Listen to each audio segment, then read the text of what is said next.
नमस्कार, श्याम प्रिय spiritual journey में आप सबका स्वागत है। चलिए देखते हैं भगवान श्री कृष्ण जी का संदेश आप सबके लिए। ये टाइमलेस जनरल और कलेक्टिव रीडिंग आप इसे जब देखेंगे आपके लिए तभी रहेगी और ये सभी के लिए रीडिंग है। ये वीडियो आप तक पहुंची है तो कुछ ना कुछ मैसेज आपके लिए ज़रूर होगा। मैसेज अपनी सिचुएशन के अनुसार रखिएगा। अगर आप चैनल पर नए हैं, अभी तक आप इसे सब्सक्राइब नहीं किए हैं तो सपोर्ट करने के लिए सब्सक्राइब कर दीजिए। अगर सब्सक्राइब कर दिए हैं, थैंक यू सो मच, दिल से धन्यवाद, शुक्रिया। बेल जरूर प्रेस करिएगा जिससे हम जो भी रीडिंग ले आए आप तक सबसे पहले पहुंचती रहे, ठीक है। हमारा एक और चैनल है, आप चाहें तो उसे सपोर्ट करने के लिए सब्सक्राइब कर सकते हैं। उसका लिंक डिस्क्रिप्शन में है, ठीक है। आप देखिए, आपको पसंद आए तो आप ज़रूर सब्सक्राइब कर लीजिए। उसका कंटेंट, उसका टॉपिक अलग है, आप देखिए। उस पर हम ज्ञान तंत्र अपलोड करते हैं, उसको ज़रूर देखिएगा और अपनी अपनी राय ज़रूर दीजिएगा, ठीक है। और यहाँ पे सेंस ऑफ कंट्रोल, इंद्रिय नियंत्रण। जो लोग इंद्रिय नियंत्रण करके भगवान के शरण में रहते हैं, भगवान को याद करते हैं, भगवान उनके साथ सदा रहते हैं, सदा उनके हृदय में रहते हैं, उनके साथ रहते हैं और हर क्षण महसूस भी कराते हैं कि वो है साथ में। जब इंद्रियों पर नियंत्रण मिलता है तभी भगवान के शरण में इंसान पूरी तरह से रहता है। नहीं तो जब इंद्रियां विचलित रहती हैं, परेशान रहती हैं, तो भगवान को न तो उस तरह से कोई समझ सकता है, न तो महसूस कर सकता है और न तो पूर्ण भरोसा कर सकता है। भगवान पे पूर्ण विश्वास करने के लिए, भगवान पे पूर्ण समर्पण करने के लिए इंद्रियों को नियंत्रण में रखना आवश्यक है। और शायद इसीलिए कार्ड आए हैं, रेस्टलेस माइंड, बेचैन मन। जब तक बेचैन मन रहता है तब तक कभी भी कोई अपने जो तीनों गुण रहते हैं ना, रजोगुण, तमोगुण, सतोगुण, इस बात को समझ ही नहीं पाता किस तरह से बैलेंस बना के रखना है, कितनी मात्रा में कौन से गुण अपनाना चाहिए, ठीक है। व्यक्ति उलझा रहता है हमेशा और समझ नहीं पाता और इसीलिए बैलेंस नहीं बना पाता और हमेशा कभी भगवान पे समर्पण करता है, कभी भगवान के पे सब कुछ, हाँ, जैसे होता है ना कि सरेंडर कर देता है, और कभी कभी सब कुछ अपने बस में करने का प्रयास करता है। बेचैन रहता है, उसे समझ में नहीं आते। लेकिन ग्रेट सोल वो होती है, महान आत्माएं वो होती हैं जो बेचैन मन पर काबू पाके सब कुछ भगवान पे समर्पित करके और अपने इन गुणों को बैलेंस में करके रखते हैं, ठीक है। कौन से गुण कितना अपनाना चाहिए, क्योंकि जीवन जीने के लिए सभी गुण आवश्यक है।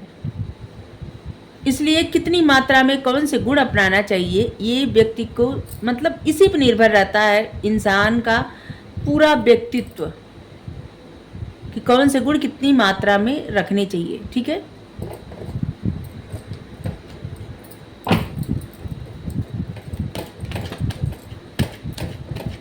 ये रीडिंग आध्यात्मिक रहती ही है तो आध्यात्मिक है, ठीक है।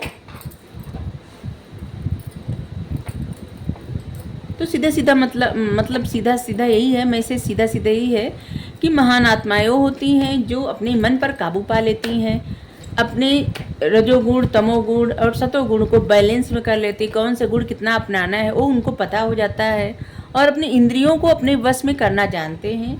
वो जीवन में सुखी भी रहते हैं, प्रसन्न भी रहते हैं और परमात्मा पे उनका भरोसा रहता है, और उससे भी बड़ी बात कि परमात्मा उनसे प्रसन्न रहते हैं, ठीक है। और उनको पता रहता है कि वो कौन सा पथ चुन रहे हैं, वो व्यक्ति को पता रहता है कि वो कौन सा पथ चुन रहे हैं और फिर उस पर आगे बढ़ने का प्रयत्न करते हैं। और जहाँ पे भगवान जब जब सहायता करते हैं ना तो पता भी चलता है, क्योंकि जब मन स्थिर रहता है ना तो भगवान का जो आदेश रहता है, भगवान का जो निर्देश रहता है, उनका मार्गदर्शन रहता है, उससे मतलब वो बातें समझ में आने लगती है। फ्रेंडलीनेस,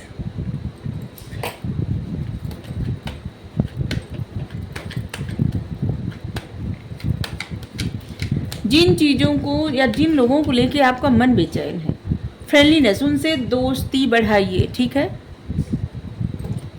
जैसे आपको किसी के बारे में जानने के लिए बहुत ज़्यादा अकुलाहट होती है, ठीक है, उत्सुकता होती है, तो कोई भी हो सकता है, ठीक है। जैसे आपके जीवन में कोई व्यक्ति आया, ठीक है, नया व्यक्ति अभी आया, आप उसके बारे में कुछ नहीं जानते या कुछ नहीं जानती, तो आपके मन में एक उत्सुकता बढ़ जाती है कि मतलब वो इंसान कैसा होगा, क्या करता होगा, उसका जीवन कैसा होगा, उसकी लाइफ मतलब उसकी फैमिली कैसी होगी, क्या करता होगा, नाम क्या है, कुछ हम ये सिर्फ उदाहरण के द्वारा समझा रहे हैं, ठीक है। तो यहाँ पे यही है कि जिन चीज़ों को लेके या फिर जिस व्यक्ति के लिए आपके मन में ऐसी चीज़ें चलती रहती है, ऐसी चीज़ें जब चलती रहती है तो मन बेचैन रहेगा ना, मन स्थिर कहाँ रहेगा, और अच्छी बातें अच्छी चीज़ें कहाँ से आएंगी। हमेशा उलझा हुआ मन कभी भी सही सलाह नहीं देता, ठीक है। ये कुछ नई बात हो गई, हमेशा उलझा हुआ मन कभी भी सही सलाह नहीं देता, सच बात है। लेजीनेस से बचिए, ठीक है। अगर आप हमेशा ऐसी तलाश रखते हैं कि जहाँ पे सुख समृद्धि ऐसी चीज़ें रहे, ऐसा जीवन रहे जहाँ पे बहुत ऐसा आराम रहे, खुशियाँ रहे, खुशियाँ यहाँ पे नहीं, यहाँ पे व्यक्ति अकेले है, ठीक है, और अकेले कभी किसी को खुशी नहीं मिलती। तो यहाँ पे कि आप अपने लिए बस ऐसा आराम, भौतिक चीज़ों में लिप्त हों, भौतिक चीज़ें ही मांगते हों, भौतिक चीज़ों के बारे में दिन रात सोचना। तो यहाँ पे भी कहा जा रहा है कि यहाँ पे आपको बैलेंस बनाना है, क्या चीज़ें कितनी मात्रा में आपको चाहिए, इसे समझिए। आवश्यकताओं का अंत नहीं है, मन को जितना बढ़ाए उतना बढ़ता है। अभी आपके पास एक घर है, आपको 2 घर चाहिए, आपके पास एक गाड़ी, आपको 2 चाहिए, अगर आपके पास 2 है 4 चाहिए, 4 है तो 8 चाहिए। कुछ लोगों के लिए क्या होती, ज़रूरतें होती है, उन ज़रूरतों को पूरा करने के लिए उनको चाहिए होता है आवश्यक धन। लेकिन कुछ लोगों को के पास रहता है, फिर भी वो उसको मल्टीप्लाई करने के लिए दिन रात सोचते रहते हैं। और किसी चीज़ को मल्टीप्लाई करना गलत बात नहीं है, लेकिन सब कुछ छोड़ के सिर्फ धन ही बढ़ाना ये भी अच्छी बात नहीं होती। अगर हमेशा धन के बारे में सोचे तो अपने अंतरात्मा के बारे में कब सोचे, और भगवान के बारे में कब सोचे। धन से आपकी आत्मा प्रसन्न नहीं होने वाली, आपके पास कितना भी धन रहे, आपकी आत्मा हमेशा अतृप्त रहेगी, धन से नहीं प्रसन्न होती। अपनी अंतरात्मा से पूछिए कि उसको चाहिए क्या, और उसके लिए आपको अपने बेचैन मन पर काबू पाना होगा, एकांत में बैठना होगा, भगवान के समीप बैठना होगा, या फिर अकेले एकांत में बैठिए, पूछिए अपने आप से, चुप रहिए, शांत रहिए, आंखें बंद करिए, और बस जो विचार आ रहे आने दीजिए। उनमें और ज़्यादा विचार जोड़ने की आवश्यकता नहीं, जानबूझ के सोचने की आवश्यकता नहीं है। अपने आप विचार आ रहे हैं, आने दीजिए, फिर विचार चले जाएंगे सब, क्योंकि विचार रुकते तभी हैं जब विचारों में और विचार ऐड किया जाता है। जैसे कोई बात कोई कहा और अचानक कोई शांति मन से बैठा है और वो विचार आ गया कि वो इंसान ऐसी बात कहा था, ठीक है, वो बातें आ गई, और जब तक ये ना सोचे कि क्यों कहा था, कारण क्या था, कब कहा था, ये सब सोचना हो गया। लेकिन वो विचार आया, हाँ कहा था, ठीक है, ओके, बस जिससे मन से वो बातें निकाल देना। तो इससे क्या होगा, मन शांत करना आवश्यक है। इससे ये होगा कि मन में नए नए विचार आएंगे जो आपके लिए बहुत ज़्यादा अच्छे रहेंगे। उन विचारों से आप अपने व्यक्तित्व को निखार सकते हैं, उन विचारों से आपका मार्गदर्शन परमात्मा करते हैं। तो यहाँ पे अपने बेचैन मन पे काबू पाने के लिए ही आया है कार्ड। और जहाँ पे आपको लगता है, जैसे जिन लोगों के बारे में, जिन चीज़ों के बारे में ज़्यादा सोचना होता है, वहाँ फ्रेंडलीनेस, दोस्ती करिए।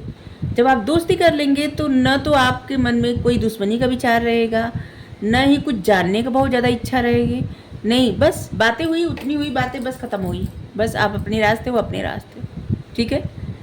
तो यहाँ पे ही है, पता नहीं हम सही समझा पा रहे हैं या नहीं।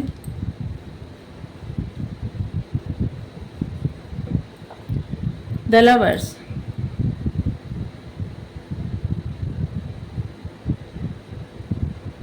आप ग्रेट सोल हैं, ठीक है, और आपको भगवान इसीलिए इतना ज़्यादा सपोर्ट करते हैं, इतना ज़्यादा आपका मार्गदर्शन करते हैं, बस आपको सुनने और जानने की आवश्यकता है, अपनी इस एनर्जी से निकलने की आवश्यकता है। लीजिए, हमेशा सुख सुविधाओं के बारे में नहीं सोचना है, ठीक है, अपनी सोल के बारे में सोचना है। और आपकी सोल परमात्मा से जुड़ी हुई है। वैसे तो सभी की सोल जुड़ी होती है परमात्मा से, लेकिन परमात्मा का मार्गदर्शन, किसी किसी के मन में इच्छा होती है कि परमात्मा मार्गदर्शन करे। सभी के मन में तो नहीं होती ना इच्छा, सभी लोग अपने अपने उलझे रहते हैं।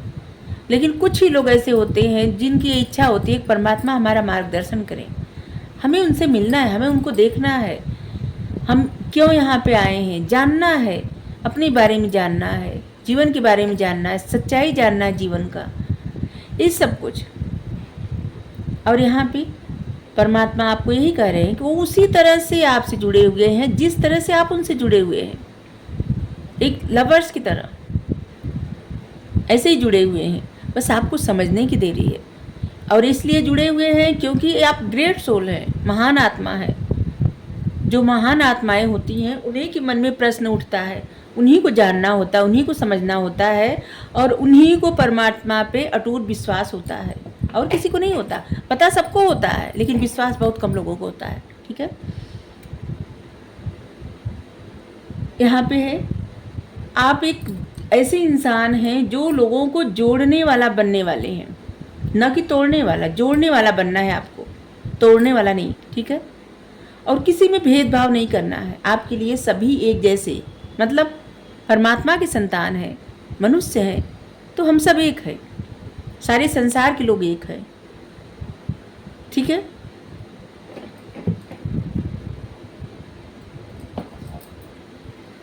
वैसे तो गाइडेंस ही है ये, लेकिन थोड़ा सा एक कार्ड यहाँ से लेते हैं।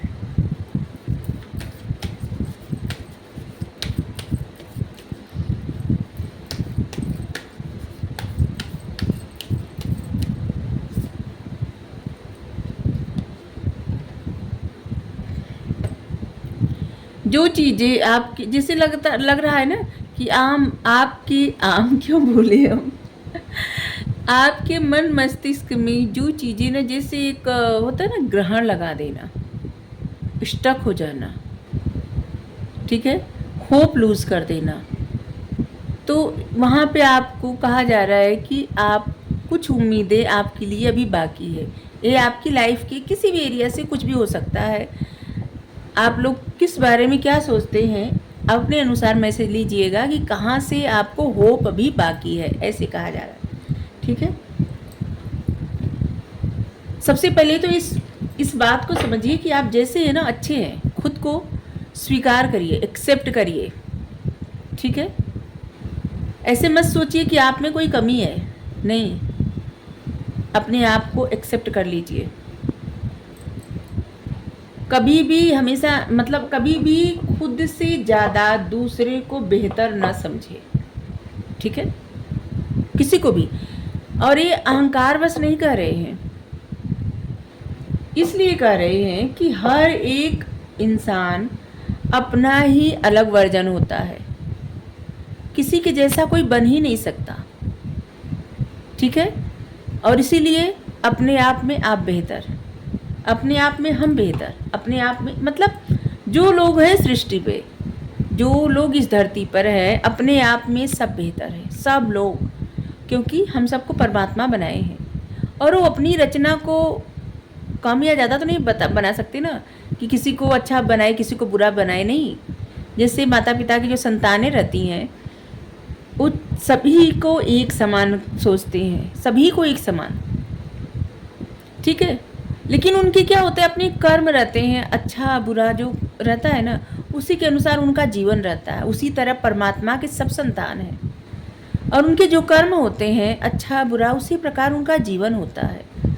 और इसलिए कभी भी ऐसा ना सोचे कि वो इंसान आपसे बहुत ज़्यादा अच्छा है, या उस इंसान को इतना ज़्यादा तो कामयाबी मिल चुकी है, अभी आपको नहीं मिली।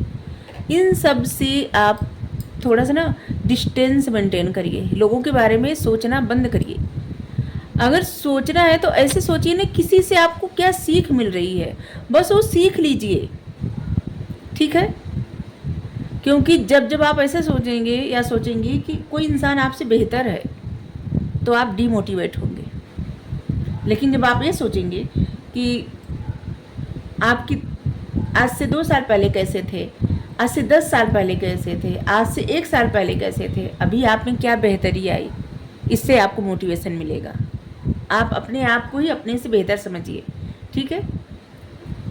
और यहाँ पे हम ये कदापि नहीं कहे कि किसी के अंदर ये अहंकार आ जाना चाहिए कि नहीं, हमसे बेहतर कोई हो ही नहीं सकता। नहीं, ऐसा नहीं है।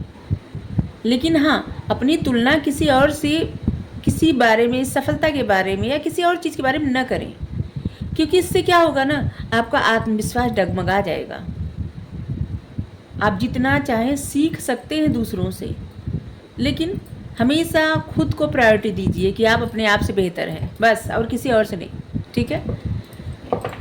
पता नहीं हम क्या क्या समझाए और कितना किसी को समझ में आएगा हमको नहीं पता, लेकिन जो मैसेज आया था हम दे दिए। अगर आपको रीडिंग अच्छी लगी हो ज़रूर बताइए। Thank you so much. Radhe Radhe.